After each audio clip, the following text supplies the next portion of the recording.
دوستو آپ پریشان نہیں ہوئیے گا کہ میاں صاحب دبئی نہیں جا رہے ہیں ایک گروپ لے کر.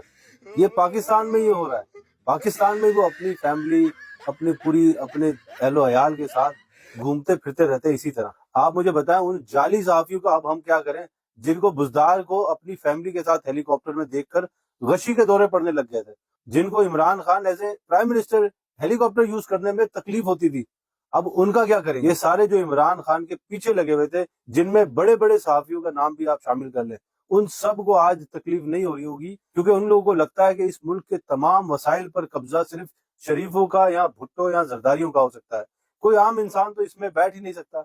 آپ نے دیکھا ہوگا جس طرح سے پورے میڈیا میں یہ کیمپین چلائی گئی تھی کہ عمران خان ہیلی کاپٹر میں اپنے آفس سے گھر اور گھر سے آفس کیوں جاتا ہے.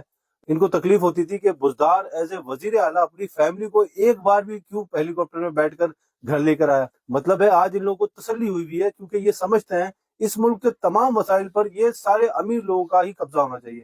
ایک عام انسان جیسے ہی اوپر آئے گا وہ سارے صحافی اس پر پڑیں گے. اور آپ کو وہ بھی یاد ہوگا جس میں عمران خان پر ہیلی کاپٹر کیس بنایا گیا تھا, صرف اس لیے کہ اس نے کے پی کے میں کسی بھی وجہ سے اگر وہاں پہ ہیلی کاپٹر یوز کیا تو وہ اس کے لیے قابل جرم ہو گیا. یہاں پر یہ پوری اپنی سہیلیوں کنبے کے ساتھ گھومتے پھرتے رہتے ہیں, لیکن کوئی پوچھنے والا نہیں. ہمارے صحافیوں کو بھی یہ غلامی کی عادت پڑی ہوئی ہے, اس لیے ان کو ایسے لوگوں کا ان چیزوں کو ان وسائل کو استعمال کرنا برا نہیں لگتا. اور ساتھ ساتھ آپ یہ بھی دیکھیے گا کہ بھٹو اور زرداریوں کا خاندان بھی کس طرح سے بے دریغ طریقے سے اس ملک کے وسائل کو استعمال کرتا ہے, اور ہمارے صحافی حضرات صرف تماشا دیکھیں گے اور ان کی واہ واہ کریں گے. لعنت ہے ایسے صحافیوں پر اور لعنت ہے ایسی سیاست پر جو کہ اس ملک کے غریبوں کے وسائل کو بے دریغ استعمال بھی کر رہے ہیں اور ان کو کوئی پچھتاوا یا پشیمانی بھی نہیں.